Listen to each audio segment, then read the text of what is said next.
Oh man. All right. So we're doing something a little bit different. We're just kicking it right off here. There is no intro that could properly invite Neil Anderson onto this show. And folks, I've got Neil Anderson. He's a Marine Corps Mustang. He's gone from private to major through Warrant Officer as well, which is probably one of the few people I know that have accomplished anything like this. And so, Neil, your floor, man. Tell us, how do you go from a private to a major? What was your background? How did you start Well, first, everything? let me just say thank you, Taco, for the invitation. I'm very excited. It's a sunny, beautiful day here in Southern California. I live in Oceanside, and I don't know whether some of your viewers heard, but our pier caught on fire just last week.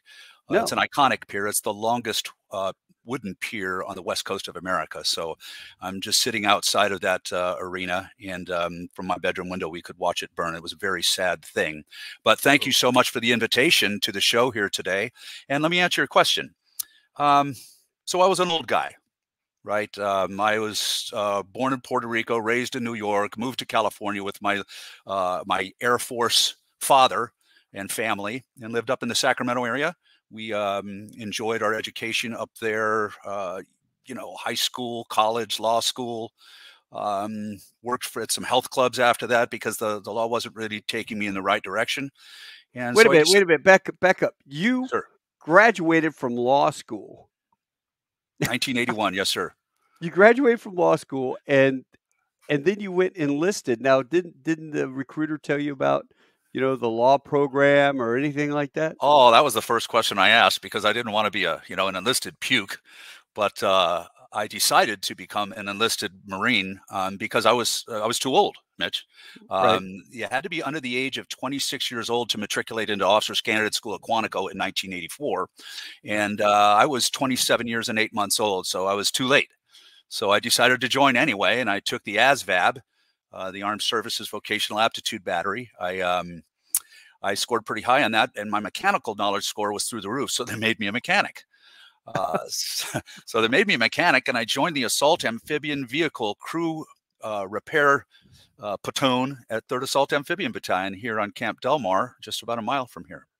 But you go back. You're a 27-year-old recruit with a bunch of 18-year-olds. You've been through law school. You've been through college. You've had a beer or two. All You've true. had the company of some fine friends, and a little maturity, experience along the way. So, what was it like in boot camp for you? Well, I had a moniker, a nom de guerre, if you will. I was known as Private Grandpa, and there was no recruit Anderson then. It was just post Vietnam old Corps kind of stuff.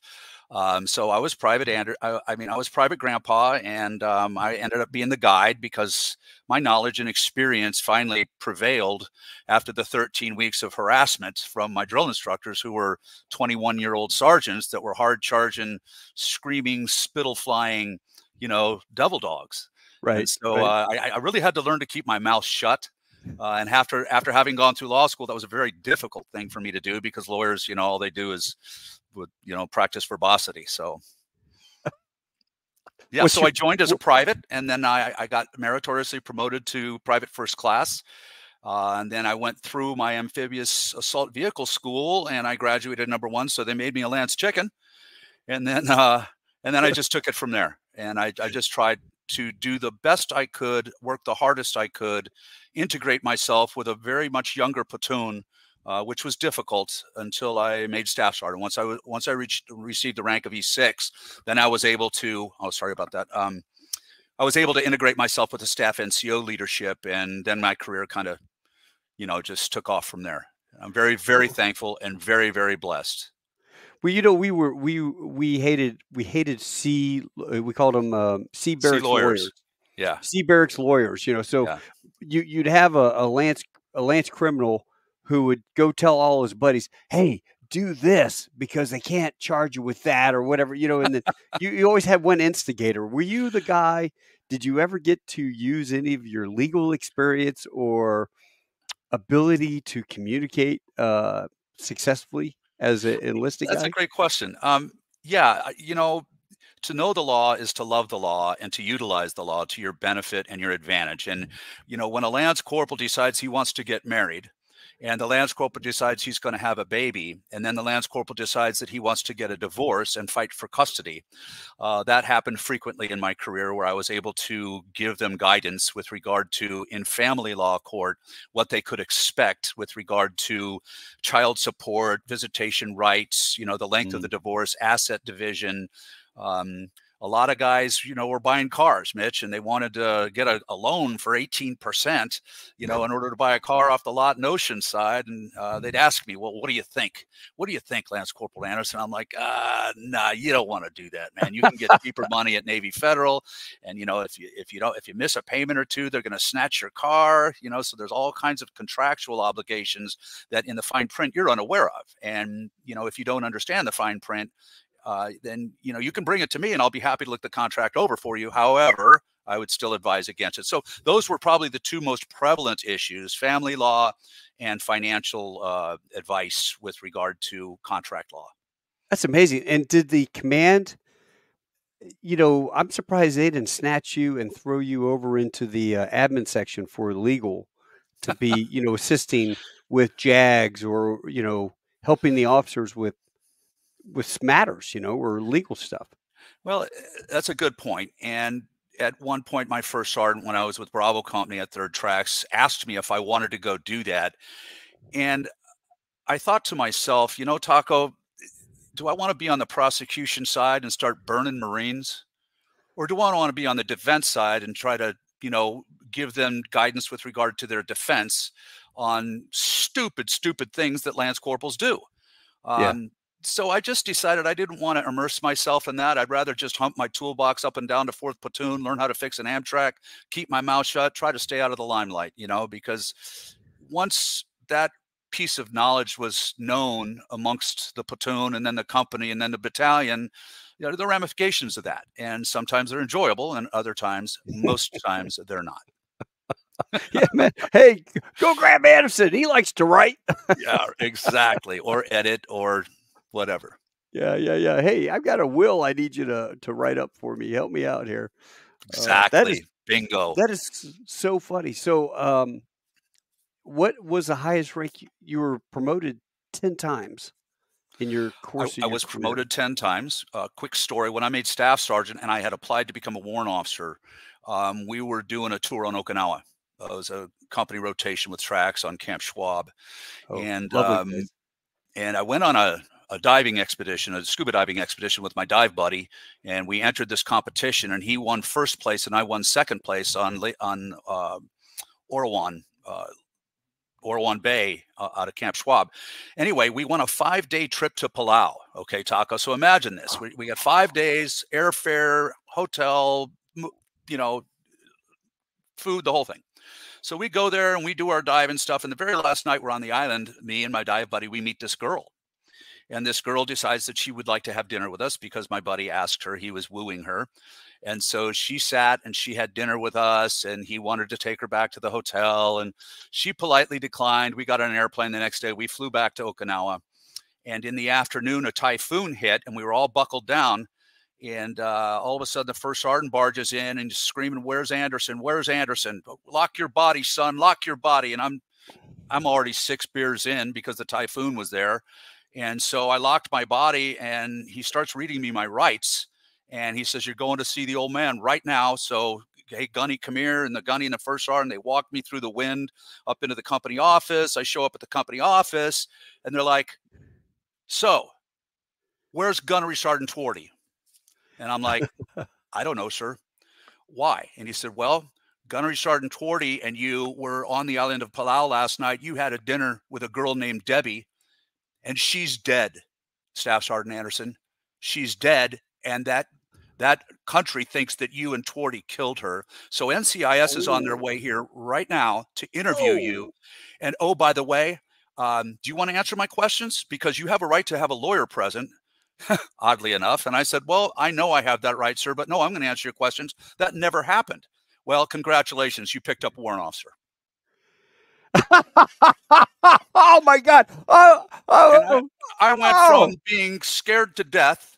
I went from being drunk to scared to death to absolute, happiness in about 10 minutes. You have got to be kidding No, me! that's the way I That got guy is indoctrinated. That evil. that was September of '95, and then in February, I picked up Warrant Officer. I went to Warrant Officer Basic, Yeah. India Company, and then I waited my 18 months, picked up W-2, waited my 3 years, picked up W-3, waited my 3 years, was selected to W-4, and then got selected simultaneously to LDO captain. So I kind of took a pay cut and went back, spent 5 years as a captain, 5 years as a major, selected to lieutenant colonel.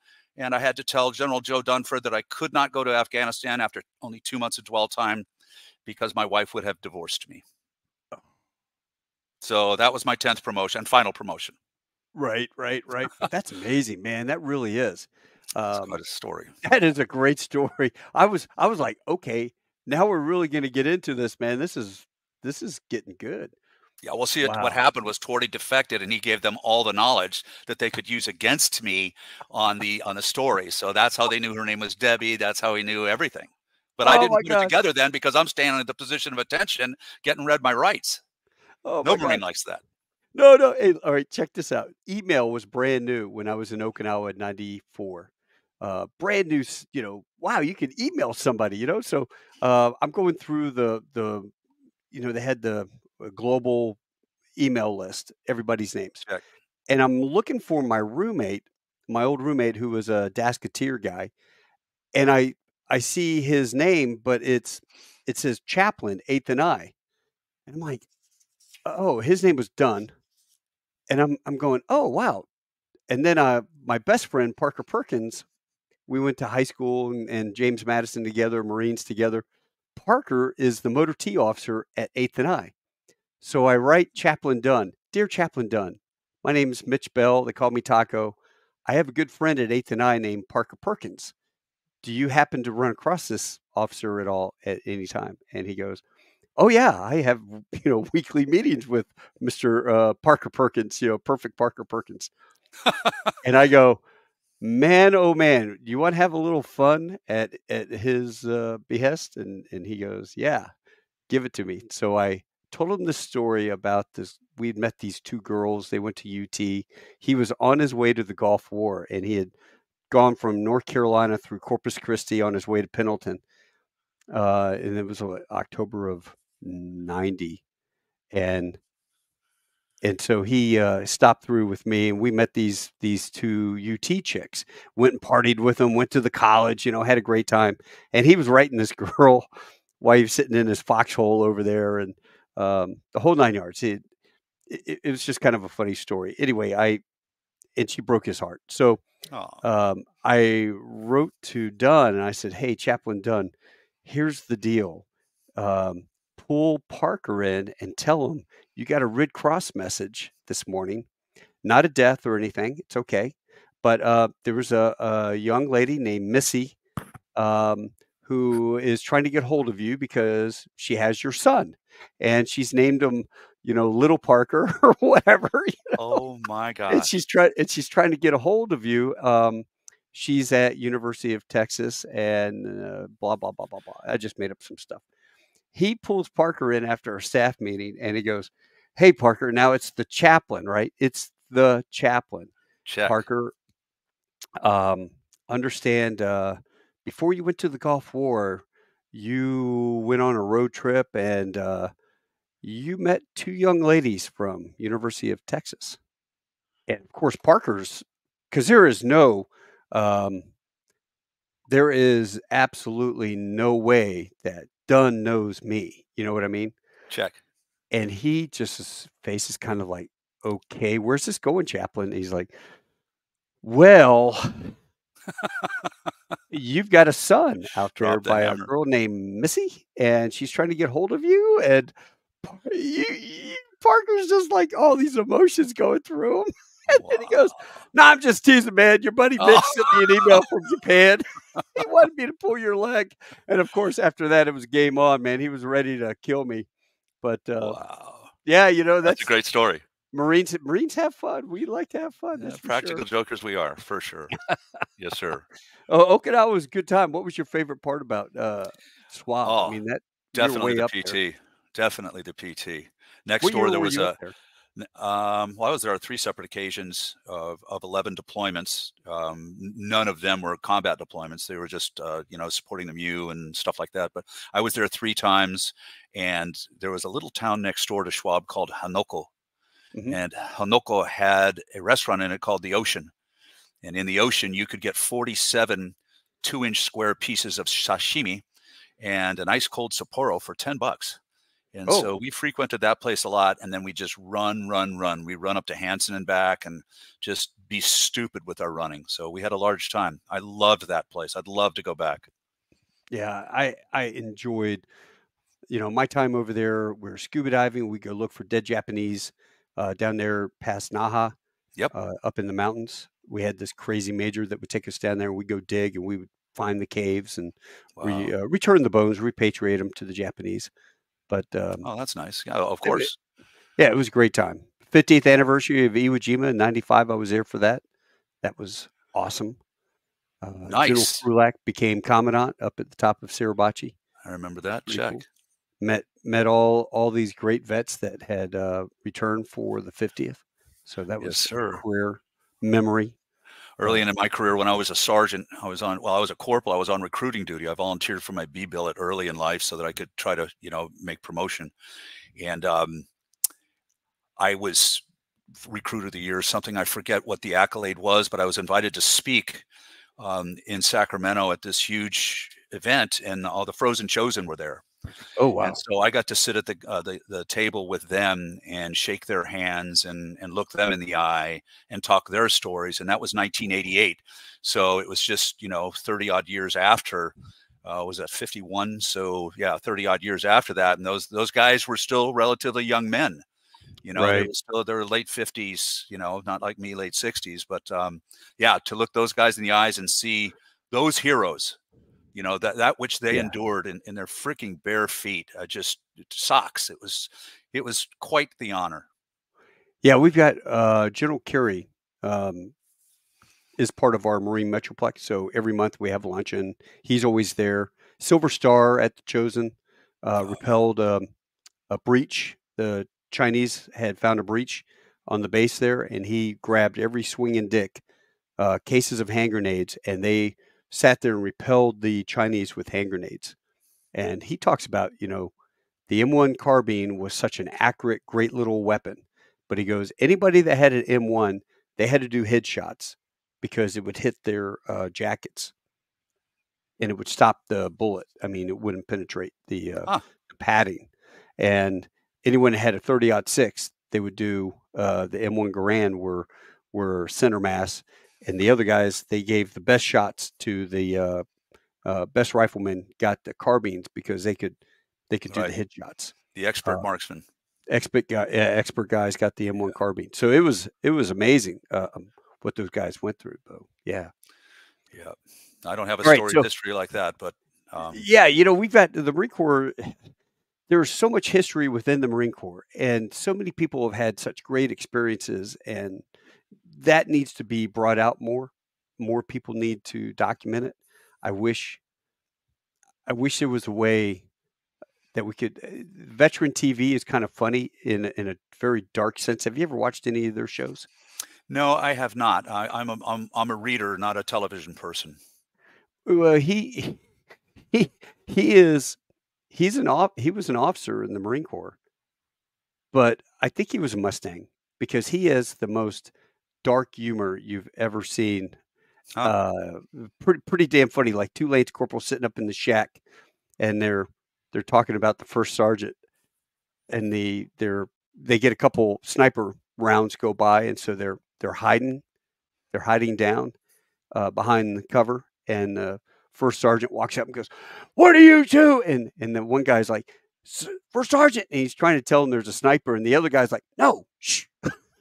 And the guy comes up, he's like, "What are you two doing down there?" Boom. A headshot, and the guy falls. Why didn't you warn him?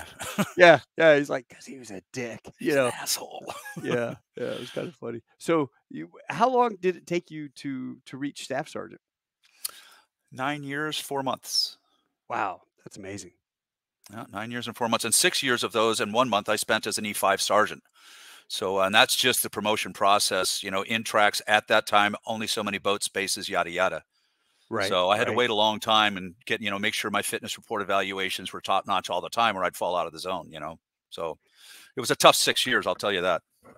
Well, when you went to warrant officer school, for those that don't know, explain warrant officer, where that falls into the whole program. Okay, so when you look at the military pay chart, there's E1 through E9, or sergeant major, and those are the tops of the enlisted ranks. The very next pay chart step is warrant officer. And of course, when you pick up warrant officer as a staff sergeant, a master guns looks at you like, yeah, you're not a sir. You were a staff sergeant yesterday, and so you don't get any respect from me. And at the same time, the warrant officer has to try to tell the gunnies, hey, I know you used to know me when my name was Neil, but now I'm wearing a bar and you got to call me sir.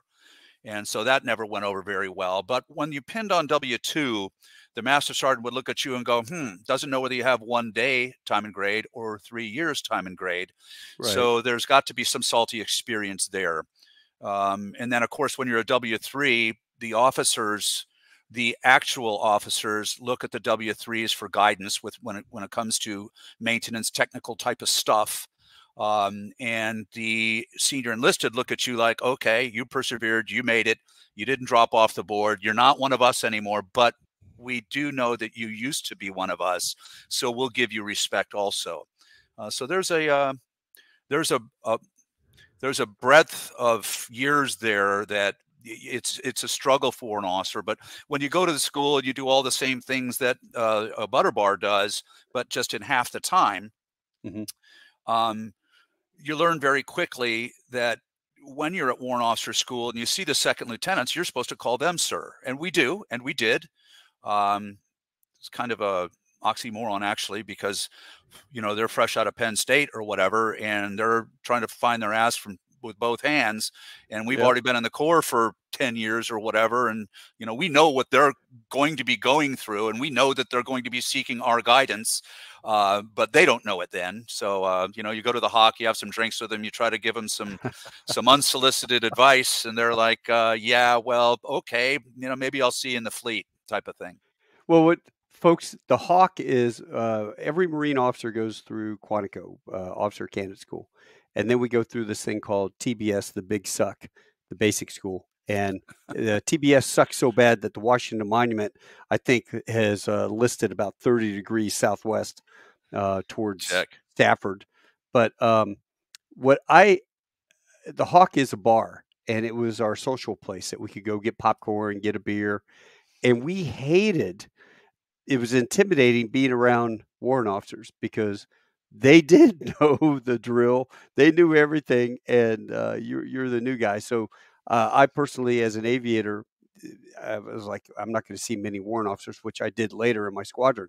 But I would have loved sitting around and hearing the stories the guys would tell. And what cracked me up once was we were doing something, and I don't know how we stumbled. We were on patrol, and we stumbled on a bunch of warrant officers out in the field. We're all out in the woods, right, Monday through Friday.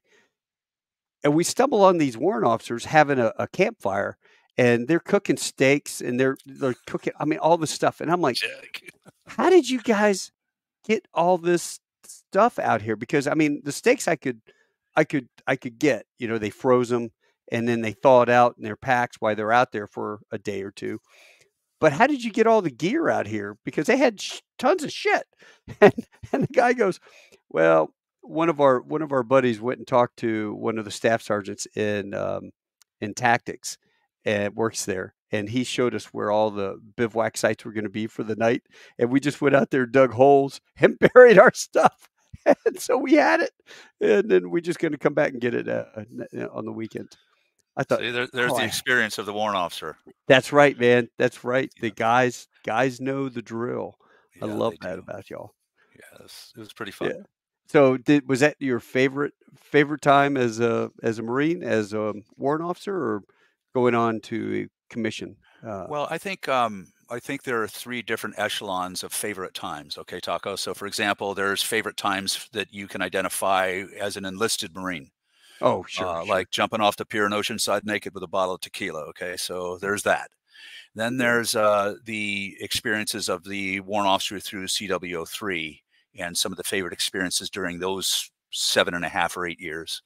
And then there's the favorite experiences of the limited duty officer, captainship, majorship on general officer staffs in the combat zone and out of the combat zone. So it's hard to identify any one Yeah. particular story because there's just so damned many of them. But just talking with you and reviewing some of these things in my mind causes me to oh, I remember this, or oh, I remember that, but I wouldn't want to bore your audience with all of No. that stuff. Hey, it's all tales. Tell a story. But well, there's that one time where we were in an MRAP and we were in Fallujah. It was during the Battle of Fallujah, and I had the charge of an Iraqi lieutenant general, and he was in my MRAP. And I had a convoy of MRAPs. There were 4 vehicles deep every single day going to the Green Zone from Fallujah and Ramadi. And I had a young corporal that was my driver. And we altered our route all the time so that, the IEDs and stuff wouldn't be telepathed into our vehicle mobility so we didn't get blown up. And every single day, Johnny Lopez, Corporal Lopez would ask me, "Sir, we need to hear the truth." And that was an inclination for them to hear the Jack Nicholson soliloquy in A Few Good Men. And when they heard Ooh. that, it gave them hope every day that they were going to make it through that combat day. And that's why they did it every day. And Let's so, hear it. You got it? Have you got it memorized? oh, geez, it was years ago. I can give it a shot. Give it a shot, man. I want to hear this. You want the truth? You can't handle the truth. Son, we live in a world that has walls, and those walls have to be guarded by men with guns. Who's going to do it? You, Taco? I have a greater responsibility than you can possibly fathom. You weep for Santiago. You curse the Marines. You have that luxury. You have the luxury of not knowing what I know, that Santiago's death, while tragic, probably saved lives, and that my existence, while grotesque and incomprehensible to you, saves lives. You don't want to know the truth, because deep down in places you don't talk about at parties, you want me on that wall. You need me on that wall. I have neither the time nor the inclination to explain myself to a man who rises and sleeps under the very blanket of freedom I provide, and then questions the manner in which I provide it. I'd rather you just said thank you and went along your way. Or you can pick up a weapon and stand a post. Either way, I don't give a damn what you think you're entitled to. I want the truth. Did you order the Coke Red? You're goddamn right I did. Hey, the colonel is entitled to his rights. Yeah, that's right. Oh, holy In Article shit. 32 hearing, Jack. Yeah. The colonel's entitled to his rights. Marines, stand around the colonel. Oh my God, man, that was awesome. You had all of his inflection. That was beautiful. That was well thank you, man. done. Yeah, thank you very much. Wow, the boys hung on to that. They really, really wanted to hear that. They couldn't see my face, but they could hear my voice, and that's what they needed to give them hope that day. So I was happy to provide it. Got a little old, but hey, you know what though? It's what makes it. Was what makes it. I mean, every day we went to work, we played Black Eyed Peas, and we would crank that music because it was just so good. The bass playing, and it was like, gave you hope. No, I know what I know what you're talking about. God, that is awesome. So would you do that over the net so all the vehicles could hear it? Yes, sir. It's Beautiful. Yes, sir. So it's because, we had the crews in each vehicle, but then we had the Iraqis that were not Iraqi Republican Guard. They were the true good Iraqis. We had their charges in our vehicles to protect them from the IEDs, gunfire, grenades, et cetera, et cetera. So, yeah, we piped it through all the vehicles. Wow. So Battle of Fallujah, the first one. Yes, sir. Wow. Tell me about that. So after I picked up captain in garrison, I became the company commander for Ordnance Maintenance Company on Camp Delmar. We did the repairables and all that kind of stuff, and that was, basic Marine Corps work, and then we got slated to go forward with a Combat Service Support Battalion 1, and I got appointed to be the company commander for Combat Service Support Company 121. And so we went into the Fallujah, and I owned the dead vehicle yard. So all the mobility kills came to my location, and General Mattis, Mad Dog, would come down probably once every 2 weeks because we were out there on recovery teams going outside the wire, picking up whether it was a helicopter or a blown up truck or, a disabled tank or whatever. We had to recover them and bring them back under fire. And deposit them so that the Army teams could come in and investigate, and give reverence to bodies and parts of bodies that were still in these vehicles. And so it was kind of a tough time. I pulled lanyards with Alpha Company 111 for probably 6 or 7 nights in a row when I wasn't going outside the wire. And I had to drink there. I don't know if you know anything about artillery, but when you're in the combat zone, you pull an artillery lanyard, you're required to open the breech, and all that gunpowder residue and all that stuff and all the oils that they use to keep the breech, kind of like CLP, they pour it into the cartridge of the igniting cartridge, and you got to drink it. And after you drink it, they drill a hole in it. You put it next to your dog tags around your neck, and you carry it with you forevermore. Because if you ever want to pull another lanyard, then you never have to drink that crap again. But man, I was sick for 3 days. Alpha Company just laughed their asses off at me. I was still there pulling lanyards, and I had my cartridge, but that was some nasty stuff, man. I have never heard of that. I mean, I have artillery buddies. I've never heard them talk about doing that. Oh, ask them. They'll validate. Yeah.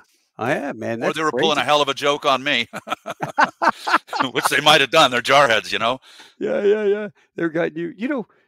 We're talking as an LDO, limited duty officer. At Cherry Point, I had an EOD guy who was a major. When I first checked in, I was the Air Ops OIC. He was a major, and then all of a sudden, the colonel was at a meeting. He says, "Oh, by the way, Major so-and-so is now gunny so-and-so." And I'm like, I don't get it, sir. How's a major go from major to gunny? He goes, oh, he was a limited duty officer. And there was something, I can't remember the reason why, but he went back to gunny. Was he battlefield commissioned? I don't know. This is back in 1993. But he was a major, and then he went to gunny to retire. And I'll was have there to ask any my infractions? Did he commit any infractions? No, under the Uniform Code of Military Justice or anything? No, he still worked at the same, our EOD shop.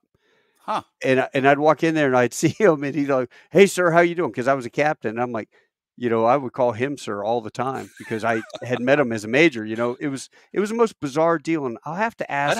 I'd have to look that one up, Taco, because I in somewhere in the back of my mind, I have heard of that before. We had a guy named Kevin Blasky that was in our warrant officer class that was a former captain, and he had gone back to gunny, and then he got selected to warrant officer. So now he's going through the warrant officer TBS with us to gain enough rank after his 27 years or something. And he probably retires as a W3 at that point. But he was a former captain, and he went back to gunny and got selected to the warrant officer school. But I don't know the process by which that happened, but I have heard of it before. I'm pretty sure.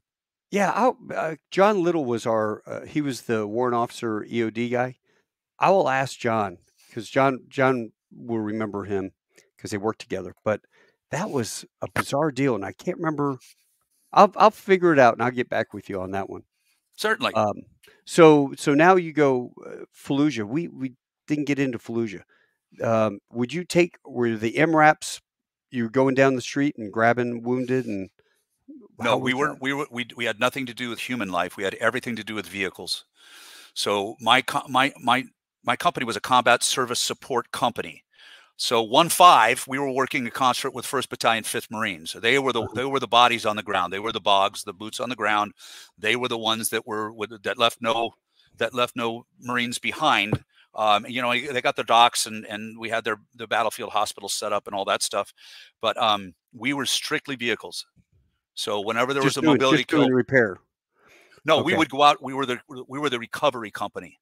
So I had 7 different officers working for me. There was a welding shop. There was all Gotcha. kinds of different staff NCOs, and I mean, I don't remember how many fitness reports I had to, write as a reporting senior and or a reviewing officer, but it was a multitude of them. But we would snatch the mostly Humvees. Right. We'd go out with Humvees, snatch them up with our recovery vehicles. Like we'd have an R7 or a recovery vehicle for the amphibious assault vehicles. We had the tank recovery vehicle. We had them in multiple amounts. We parked them on our yards, and then we'd get MRAPs and 7 tons in a convoy with our recovery vehicles and just go out under fire and maneuver through the streets of Fallujah wherever there was a mobility kill, and we'd snatch that vehicle up as quickly as we could, and then we'd take it back inside the wire and deposit it, and with a certain distance around it from another one, so that the Army would regularly, and I think I mentioned this earlier, would come in regularly and they would identify the vehicle, they'd tape it off, and they'd conduct their investigations, give their due reverence to that which was inside the vehicle. If there was still anything in there, they'd, remove the comms from it if they weren't snatched up by the enemy already, and that kind of thing. Mhm. And so that was our only mission. Wow. That's impressive. Yeah, a lot of people don't know that, there's a Marine Corps unit out there that does only that, Yeah. Yeah. Now, did you take them back to Fallujah? Were you on the other side of Fallujah? That's Okay. correct. We took them back to our compound. It used to be called the Mech compound. It was a former Russian compound. And that's where Saddam Hussein's sons, subterranean caves and stuff like that, would snatch those girls off the street of Fallujah, 11, 12, 10 years old, and bring them down into those caves and, abuse them and torture them and those kinds of things. So it was right there in that compound, but we were above ground. Oh, did you ever explore or find stuff and go? Yeah, we were some of the first ones there, and we did get an opportunity to go down before they were sealed. And it was pretty Bizarre. pretty life altering. Yeah, it's when you see the chains and the tables and the conditions were straight out of Hollywood, man. Those Hollywood guys can do it right, because that's exactly what it looked like. God, that's some sick stuff, though. Yeah, Good it really riddance was. to those bastards. Really, I hope they're enjoying their 72 yeah. Virginians. Yeah. I was over the street, just across the street from you at TQ, Altacottum. Oh, I've been to TQ. Yeah, I was the deputy mayor there for my last tour until it got cut in half. In 2008, there was a colonel named Bo Hellman that was the G7 guy, and I was his deputy. And so I know TQ very well. Yeah. And then couple 3, 4, 5 months into the 14-month deployment, General Ruark called me into his office and said, I need an 04, and I'd rather have an 04E, although that pay scale chart doesn't exist. That's why my email address says 04E at the end, because I was a firm believer that LDO majors and lieutenant colonels, because there is an 03E on the pay chart, but there isn't an 04E or an 05E. So I wrote an article to the Gazette one time trying to argue my case as a sea lawyer. And of course I got shot down. I got shot to hell, but I made my email that for the rest of my life. But yeah, I got called into his office, and he said, I need you to go join a MIT team. It's called the Anbar Operations Command. And you guys are going to be the guys that are giving advice to the high-ranking Iraqi generals as to how to spend their newfound fortune now that Saddam isn't stealing from them. They're receiving over $80 billion a year, and the Iraqis need to know what kind of vehicles and airplanes and trucks and training and stuff that they need so they can build a new self-defense force before Iran comes in and kicks the shit out of them. So Right. I had that for about 9 months, maybe 8 months. Yeah. So we built our Anbar Operations Command compound there and lived with the Iraqis. Wow. Yeah, it was a trip. I got to learn Yeah. quite a bit of their language too. It was kind of neat. Yeah. How was it? Gross. In the conditions were quite gross. There was I forget what the name of the palace was. J Dam Palace, and that's a completely blown up building where all the Jundi, the young Iraqi troops, would sleep and defecate and urinate and eat. Yeah. And so there was living in those conditions was not fun because it wasn't clean. We had our own heads that we contracted for, Mitch, but it was difficult. It was a difficult time, trying to relate. Like I had 6 interpreters that worked with me, 6 different interpreters from 6 different countries that understood my sentence 6 different ways. And then when they understood in those 6 different ways, they tried to re-elaborate to the Iraqi generals in 6 other ways. And it took an hour, just 1 hour, to get a concise thought across to the Iraqi generals, a precise thought across as to what we recommend they needed to do to properly defend themselves from the borders. And so it was pretty difficult. I remember a Jordanian guy we had, his name was O-R, and he was the most knowledgeable of the English language. So I relied on him quite a bit to try to translate my English sentences into precise Iraqi sentences for the Iraqi generals. How was it in terms of, in Afghanistan, the generals were illiterate. They were criminals, all of them that we had over there. How was it on the Iraqi side? Were they at least literate? Were they common sense? Had they been in the military for years? Or did my impression, Taco, was that they were also criminals, but they were the best of the worst criminals. So the worst criminals were the IRG guys, the Iraqi Republican Guard, and they got ferreted out along with Saddam. But one of the experiences that I remember as a field grade officer that was one of my dearest experiences was I had the opportunity to work with General John Kelly for those 8 months. Oh, wow. And he would fly into the compound every week for 3 hours for a debriefing on exactly what the Anbar Operations Command was doing, what he was giving it a mission to do, and just what an incredible man to be able to see on a weekly basis and hear on a weekly basis, and follow his guidance for that week. And his presence, every time he'd come, all the Iraqi generals would come to the conference room and he would kind of read them the riot act, and keep them sane and keep them focused on what their mission was, so that they accomplished it in, given economies of scale, the most efficient amount of time possible. But then again, they enjoyed what they were doing. They enjoyed the fruits of their existence. So it was the self-licking ice cream cone sort of thing, wherein, they dragged their feet and they wouldn't get everything done. And so the to-do list kind of just barely changed every week. But General Kelly was just an awesome person that, got in their faces and told them, and raised his voice and pointed his finger and knife-handed their asses. My wife, the knife hand. John Kelly, he gave that speech about the 2 Marines, 5 seconds. Was it the 5 seconds to live? Do you remember that? Something like that, yes. Where the vehicle-borne SBID and the 2 guys held their post when everybody else ran. Remember it well. That was a hell of a speech he gave.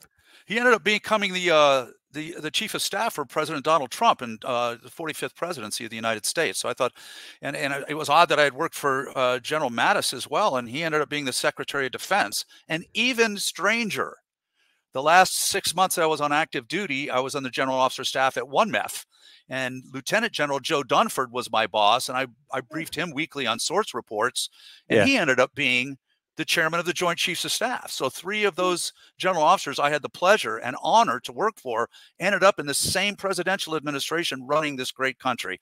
That was just just an awesome thing. Yeah, what a great honor. I tell you, I love General Dunford. Just a fantastic officer. Smartest man I ever met. He knew my wife's name 4 years later when I first met him. Oh, wow. You know, there's something that they must take them to a class where you do the mnemonics and you can remember people based off something, because not only was he like that, exactly what you're talking about, but Krulak, when I met Krulak, I met him at Iwo Jima and shook his hand. I was a nobody captain.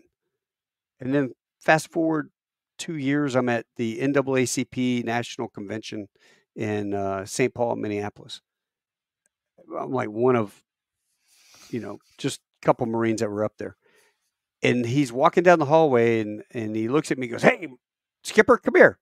And I walk over and shake his hand. Now, granted, I've got pilot wings on. I've got a Marine Corps recruiting name tag. This is 9th Marine Corps District Bell. But he looked at me and he goes, and he kind of did this thing where he goes, "Bell, pilot, KC-130s, Iwo Jima." And I'm like, holy shit. Yeah. How do you remember that, sir? So they must put them through one of these classes for 2 weeks and they can learn everything. Well, lots of times they have aides, right? And the aides are whispering around in their ears, "Hey, that's Major Anderson. You met his wife Claudia back in Camp Pendleton." But yeah, there was no aide around there. Yeah, in that case, the aide wasn't anywhere. Well, maybe the aide was with them, took the camera, but the aide didn't know me from Adam, so he wouldn't know who I was. I just happened to fly the boss up there. That's funny. I was 12th Marine Corps District. Oh, were you? What'd you do out there?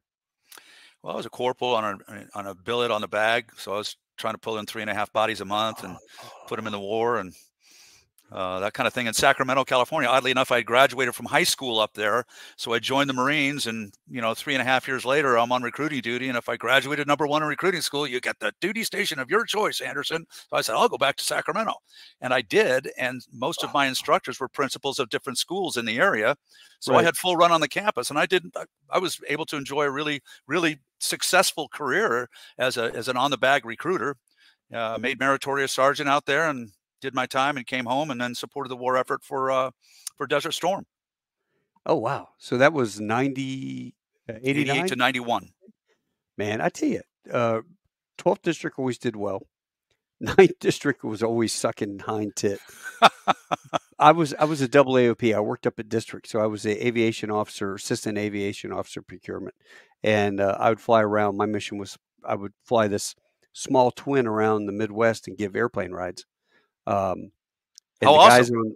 The guys on the bag, the officer recruiters, OSOs would advertise, "Hey, a Marine Corps aviator is giving free airplane rides. Sign up with me here."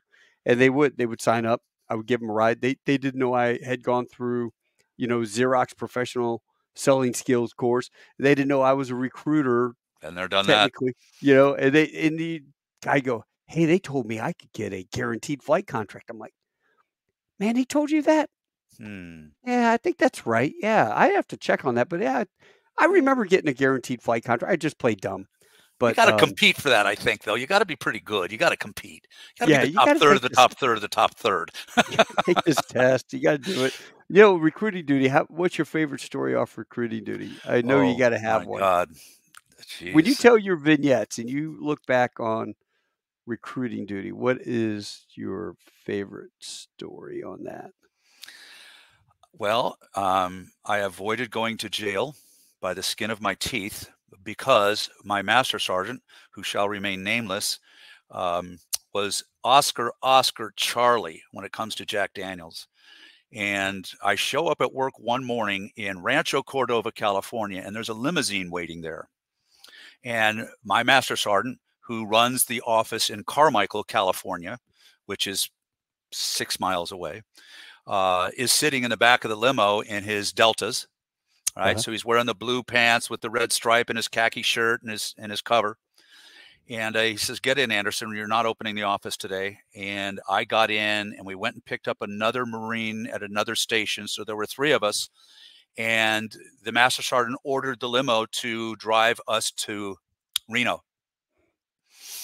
So we take the 90-mile trip up Highway 50 into, past Tahoe or somewhere into Reno, Nevada.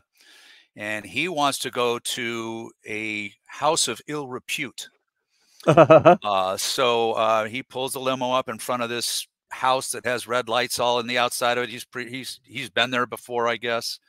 And he brings us all inside, and I'm not a partaker of that kind of thing. I'm not, if I'm not in love with a girl, I just can't go jump on anybody's bones. Sure, so I stayed in the bar, and both those other guys went out there, and I'm not telling a lie here. This is the truth.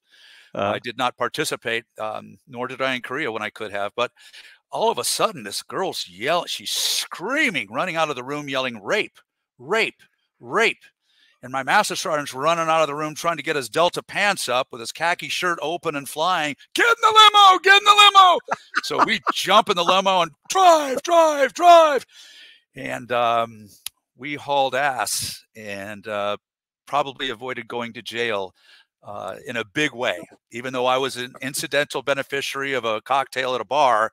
And, but just like a robber, if you're driving the car and they rob the bank, you're just as guilty. You're an accessory, and you're in uniform as well, too. Oh, yeah. It could have been like a national incident. And we're in a different state.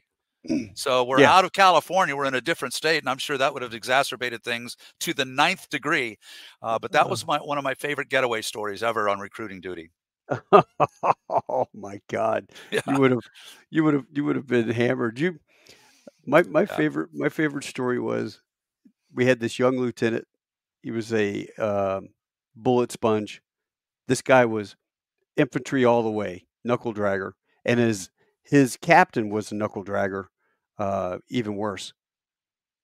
He hated pilots. I remember he came up to me one day and said, "I don't like you." What have I done that made you dislike me? And he says, "Oh, it's just you're a pilot. I don't like pilots." I'm like, really? So when you got to get from A to B, you don't like pilots. You like to, hump it. And he goes, "No, I just don't think you guys deserve flight pay and stuff like that." And I'm like, okay, whatever. He's a great officer. Yeah. Oh yeah. This guy was Teflon. Man, we would catch him on so much crap, and he never got, never faced charges. So Clinton-esque, huh? He was, but it was bizarre because you would think, as dumb as he was and brash as he was, like he had a house up in Milwaukee, but he claimed an apartment in Chicago for higher BHA. And then Monday through Friday, he would sleep on a cot at the RS or at the OSO shop and go down to the gym and work out and shower down there. So Friday he would leave and go home. We found out about all this stuff, and he, we turn it in, and then nothing would ever happen. We got stuck with this guy. Oh, he was miserable. But the young lieutenant was a great guy. He ended up going on to the FBI once he got out. But he's sitting there interviewing, and you have all those questions. You have to ask questions, and they've got a whole litany of questions they would ask. And I'm sitting in the corner with my little green lieutenant's book, just making notes about this week. Okay, I got to do this. Remind myself I got to do this. And I'm just barely listening to the questions. And it gets to like question 18. And there were questions like, have you ever been a part of a nationalist organization against the United States? Whatever, no. And then it gets to this one. He goes, "Are you gay, or are you homosexual, or have you ever had any homosexual experiences?" I don't think that question's on there anymore, but the guy, not in this day and age. Yeah, not in this day and age. And so, Chad's got his head down like this, and he doesn't hear or know. and he pops his head up, and I'm sitting over there writing, and that kind of struck me, and I look over, and he goes, "It's an easy question. It's just no, right? I mean, are you homosexual? You ever had a homosexual experience?" And the guy goes, um, one time there was this party, and I was at this party, and it was in this big house, and I mean, it turned into a full blown orgy. And I mean, there were girls and guys, everybody was on the floor, and there was stuff being done, and and the door to the kitchen opened up, and I looked down, and there was this guy, and he looked at him, he goes, "Did you kick his ass?" And he goes, "No, I couldn't make him stop. It felt too good." Goes, Oh my God. Get out of my office. Get out of my office. And so he kicks this poor kid out, right? Oh my God. And the kid leaves, and he turns to me and he goes, "Captain Bell, you're not going to tell any of the fellas about this, right?" I'm like, "Oh no, no, no, Of course not. of course not." I got on there, wrote a fax about, "You won't believe what happened up in Purdue." I faxed it out to all the OSOs, so they were giving, because he was a new guy, we had to give him shit. Not that there's anything wrong with that, but yeah. Okay. Yeah. Hey, $20 is $20, man. Wow. Oh shoot! So recruiting duty, we had ordnance. You were ordnance as well, right? Yes, I was a ground combat ordnance officer. So my original MOS was a 2142. So that's an Amtrak mechanic back before 1985. Right. 1985, they changed the MOS to 2141. And when you become a warrant officer, you become a 2110. And then if you make LDO, and the selection process is pretty difficult, you become a 2102. 2102, because that was a letter, right? So a 2102 is what I retired as on my fourth MOS. So yeah, and I was going to become a 2112. No, I was going to be I forget what I was going to be a lifelong recruiter because I enjoyed it that much. Yeah. But I was only a sergeant, and they wanted staff sergeants and above. So I got lucky by the skin of my teeth. So I didn't become a lifetime recruiter. I was able to go back into the Fleet Marine Force and work my way back up to being a 2102. Oh, excellent. I did 9 out of 29 years on recruiting duty. Wow. I loved it. I thought I it was did the too. greatest thing. Independent duty. I loved it. It was fun. I mean, if you had an ounce of personality, you had a way to figure out stuff. It was funny. The enlisted guys, we were sitting around a meeting at ninth, and they were complaining about a couple different schools where we were in the Kansas City area, Lee Summit, Missouri, that wouldn't allow recruiters into the school. And I looked over at the master sergeant. I said, "I'll bet you a steak dinner down the street," because we had this awesome chicken place and steak place. I said, "I'll bet you a steak dinner down the street that I could go in to that school. Which one's the hardest one with the best kids? Blah, blah, blah." I said, "I'll bet you a steak dinner I can get in there next week." And he's like, "No friggin' way, sir. There's You're no on. way. They will not let a recruiter in. I'm telling you, sir. You walk in and the principal will escort you out. You cannot get in that school." I said, "I'll bet you dinner." He goes, "All right." It's so I had started giving lectures with Junior Achievement. Have you ever heard of that organization? Yes. So you go in and you teach a business plan, or you teach stuff to the kids.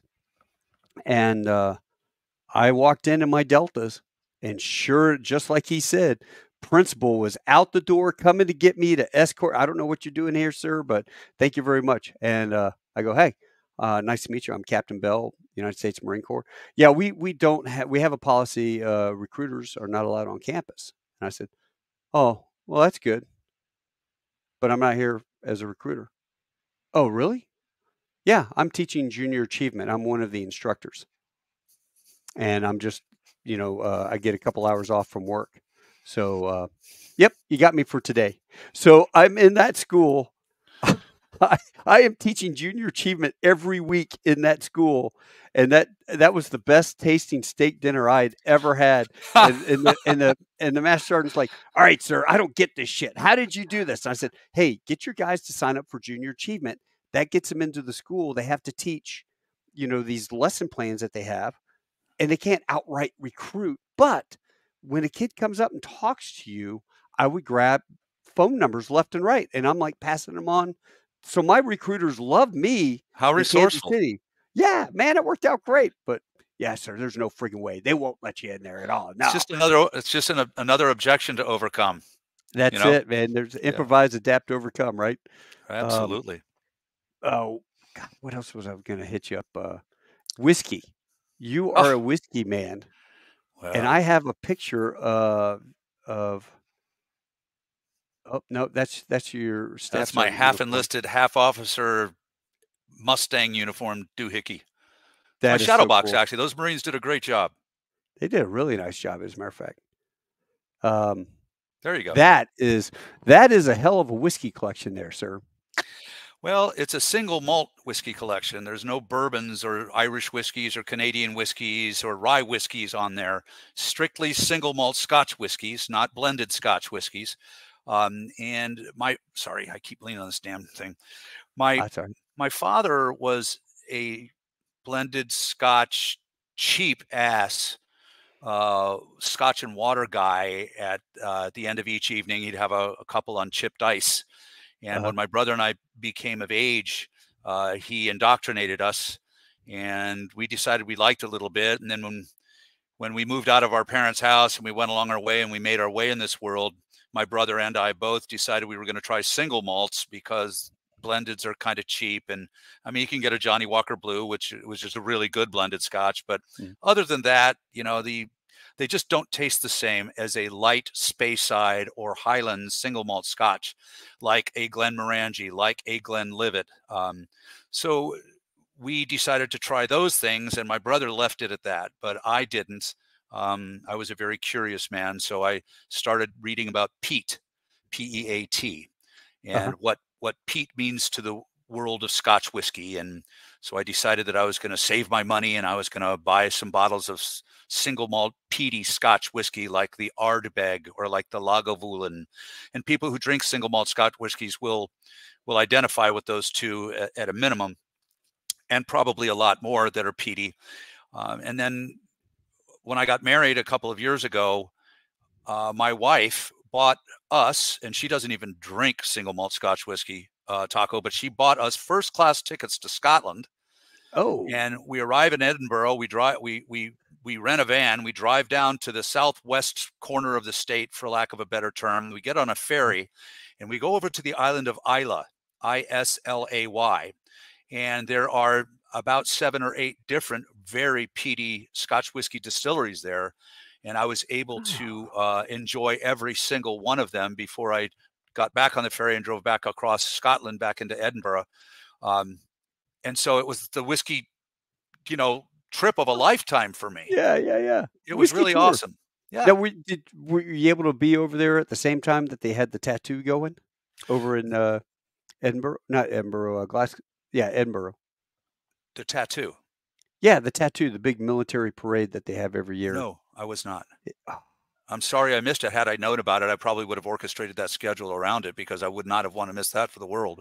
oh, look it up. Look it up on the internet. The I will. tattoos in Edinburgh is just amazing. I love that city. That was a great, great Oh, I city. loved that castle. That castle's amazing. That city is amazing. Yeah. We did Glasgow, we did Islay, and then we went to Paris and Berlin, and we went to Copenhagen, and we went to uh, Prague, Uh-huh. a bunch of other places on That's our honeymoon. And she bought the whole thing. I was like, I couldn't accept a gift like that, but she insisted. was your wife a big traveler before that? She was. She was a fiduciary for Charles Schwab, Hmm. brokerage house. So she worked with them for 26 and a half years. So she ended up being a certified equities professional. So she would track really, really rich people and their monies that, because you get paid, let's say you made 2 million a year, you get 400,000 in cash and 1.6 million in stock options, right? Right. So, and the stock options wouldn't vest for 5 years. And Yeah. then so year over year over year over year, after those 5 years, you start getting 1.6, 1.6, 1.6, 1.6. You lose track of the crap. So that's what she did for some pretty high banking Dollars. Right. clients for Charles Schwab. She educated a lot of people about 401ks and things like that. So she made her own money in her own right, and that was her Yeah. present to me. Oh, that is such I a just beautiful I present. just bought her a hell of a huge diamond. Well, I was gonna say, your house, the view from your house in Oceanside, that view is incredible. Your wife has, first of all, beautiful taste with the flowers and the lights and, um, Yes, she just the does. decor. That is incredible. Well, thank you. And if you look at that picture just to the left of that last palm tree on the left, that's Uh-huh. where Oceanside Pier is. So at night, the pier is all lit up, and so consequently, the waves reflect that light. So you see Wow. the little corner uh, window right there. It's out on the patio.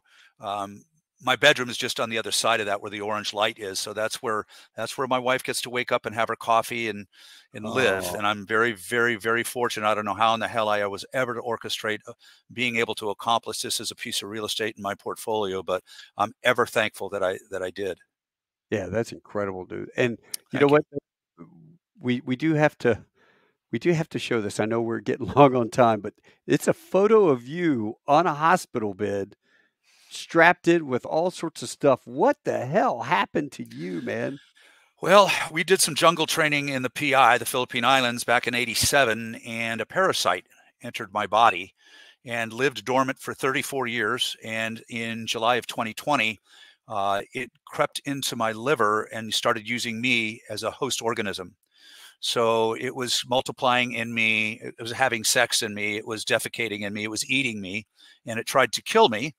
And one day when I collapsed and my wife called 911, I was taken to the hospital and they put a piece of steel in me that was about, I don't know, maybe 5 inches long through my rib cage, through my abdominal muscles, into the liver, into the infection. I had to wear a liver bag for about 2 months, and I had to put fluid in there every day, twice a day, and measure that which was coming out. And the Center for Disease Control was here, and they were trying to grow this parasite in the lab so they could learn how to properly defeat it. And while they were treating me and doing that, the parasite went over into my sigmoid colon and ate the whole goddamn thing. You're S kidding. God. No, no, I wish I was kidding. How'd you end up killing this thing? They killed it with super, super strong antibiotics, Flagyl, um, and that other one that's really, really bad for you. I forget what it was, but I was on that for a long time, double IVs. Anyway, 7 surgeries later and, 1 liver bag and 2 colostomy bags later and 3.5 years, I'm finally a whole individual that's operating at about 95%. I still PT every day. I still lift weights every day. It's part of my regimen. It always will be. Yeah. But I was defeated. I was 162 pounds and I was wearing a bag. And so I had to protect it like a pregnant woman protects her belly, because if I'm in a crowd of people and somebody turns around and they hit that bag, it's over, man. If I roll over the wrong way on my mattress, it's over, man. Yeah. So I lived like that for 2.5 years, and it was the most difficult time of my life. But I wanted to give you that picture to show and to tell your podcast audience that no matter what happens to you, never lose faith and never lose a positive mental attitude that you will make it through this. You can. Even though you feel defeated and you feel like you don't want to live anymore, don't go there. Don't be one of the 22. Stick it out. Do what Marines always do. Charge towards the bullets and you will Yeah. make it, and you will persevere, and you will be healthy again. You just have to believe. That horrible deal. Was it something you ate, or how did you get this thing? Do you know? Well, my whole platoon in in in jungle training in the Philippines, we thought it was scurvy. Okay, Taco. We thought that, well, like, we were down for 2 weeks, and it Mhm. was coming out all ends, and you couldn't eat, and you were shivering, and massive fevers. We didn't know if it was mosquitoes. We didn't know what the hell it was. We still don't. The CDC was never successful in growing this parasite in the lab, so they never knew what it was. Wow. So Any of your other Marines come down with this years later? they did. In fact, they contacted Third Assault. The CDC contacted Third Tracks and got some platoon rosters from back then and tried to locate those of us that were not perished. And they were able to locate 2 others that had that parasite in their system. Wow. So they gave them strong antibiotics to, from what I understand, Danny and Kodog, and they're fine. Oh, wow, man. I Yeah. tell you, it was, in Afghanistan, you're out there in the Ville or you're having tea and chai with all the people and you're eating the food. And when I came back, they gave me these three, I think it was called Vermox. It was a horse pill, man. It was giant. You had to take three of these once a day, and it just cleaned everything out. It killed everything in your Wow. system, in your gut, and then you had to do the probiotics and all that to get that stuff back. But there's no joke, man. There's You there's some had nasty stuff. stuff out there, man, Yeah, and, you get to live dormant in your body for 34 years is that just blows my mind, like, how do you not know that? Like, for the 18 months that this thing grew in my liver, I'm out partying with the boys every day, playing golf, drinking beer, but each day I'm getting, like, 0.01% sicker, and I don't know it, and then one yeah. day I just face plant, man. That is horrible. Well, I'm Yeah, it glad. was. Yeah, I'm glad they were able to fix it. Holy crap. Well, I love what you're talking about. Ted Lasso. Have you ever watched that? I have. Ted Lasso is my favorite show, and Yeah, what I he's a love good about guy. it is redemption and positive mental attitude and all that. Even though he goes through all of his stuff, um, but no, I love what you're saying. Keep the faith, never give up, never surrender, and Yeah. hold on to it. Yeah, one of my recipes is I say a prayer every day to my personal deity. I drink a scotch every day. I run every day. I work out every day. I love my wife and my children every day. Real Yeah. quick story. 4 years ago, I got a phone call from my niece and she said, "Hey, you're the patriarch now. And I have some information that nobody in our family knows." I'm like, "Okay, Mickey, what's that?" "Well, I found a girl that believes that either my dad or you is her father." I'm like, "Well, it ain't me. Well, I've never been outside of my marriage, but my brother's dead. I'll take the DNA test, to rule myself out and rule him in. And we'll just have to tell the girl we're sorry. This was your dad, but he passed away. Pancreatic cancer killed him in 3.5 months." Ooh. And it turned out I was the father. What? Yeah. So, I grew up with one son and he looks nothing like me. He looks exactly like his mom, Taco, and his mom Yeah. was a beautiful girl. So he's a handsome boy, but he didn't aesthetically look anything like me. Yeah. Okay. So I fly to Indiana to meet this girl that is 100% mine with the alleles and all that stuff. And I look at her and I drop to my knees and I just start crying because she looks identical to me. Poor girl. But I mean, down to the nail beds, exactly like Did me. did they swap babies? No. In fact, they were born in the same city 4 months apart. I had had a divorce with my first wife who was still pregnant. And I went out partying one night on recruiting duty. And Uh, I had a fun time at a party one time with a girl that took the baby to term and gave it up for adoption. And so for 30 years, my daughter Renee was looking for me everywhere, every soccer game, everywhere, every airport. Never found me until she got a DNA match on Ancestry. And so that's how she wow. found me. And odd story. I grew up playing guitar and singing because I fell in love with the Ed Sullivan Show and Glenn Campbell. Never Uh-huh. had a lesson in my life, did it for 59 years. Today, I will play the guitar again. My son never had a lesson in his life, plays guitar, sings like an angel, and plays piano like I do. I went to Indiana to meet my daughter, and I walked Yeah. into her living room, three guitars on the wall, a stand-up piano against the wall, and she can play and sing like an angel, and she's never had a lesson in her life. That's amazing. Isn't that So it bizarre? I does mean, that's DNA it's yeah, there's something in the genes for that. for real. Yeah, Yeah. that's amazing. Well, cool story, man. I love Thank it. you. You're full of great stories. Shu was awesome. So Sue is awesome. Thanks to Schuster for hooking the two of us up. Big props to him. He is Yeah. my unofficial manager. He goes around and he sends me a link. He goes, "Hey, you got to talk to this guy." And And if Shu sends somebody my way, I'm like, I got to talk to this. This has been a great interview. thank I you. And if you love it. don't mind, I would like to help in that endeavor because there are some jarheads around here that have individual great stories as well. And if you're amenable to that, I will be very selective. No, Uh, you know, bring 'em all, man. Let's get the good ones. I kind of want to start getting into, when I first started the podcast, it was during COVID, and I was interviewing World War II vets on VJ Day, and it was a brand new thing called Facebook Live, and you hmm know, my Rolodex was kind of full with some really cool people, and I thought, I know all these Medal of Honor recipients I've worked with. I could call them. Um, I've got some actor buddies. I've got people. I'm always fascinated by people who write books about their either a fiction book, which I think is the fact that they could sit down and do that is incredible, or It is. about their career in the Corps, the Army, what have you. I love those. I love those interviews, but what I love the most is just two guys sitting here shooting the shit. Yeah. Uh, like Joe Rogan. When I listen to a podcast, Joe Rogan's my favorite, just because it's too. You're sitting there privy to two people just shooting the bull, and He's really good too. He's he very is authentic. he's really good. A buddy of mine was on his podcast. Wow. Yeah, Dave Fravor, he chased the UFO in his F-18 off the coast of Wow. California, and he Ha! was the Tic Tac guy. So if you go back and look at, he talks about Fravor all the time. His call sign was Sex Fravor. I asked him, I said, hey, so when you were on the podcast, how did that go? They flew us out, limousine picked us up, took us to the hotel. Um, Joe told us, hey, we're going to meet at my comedy place.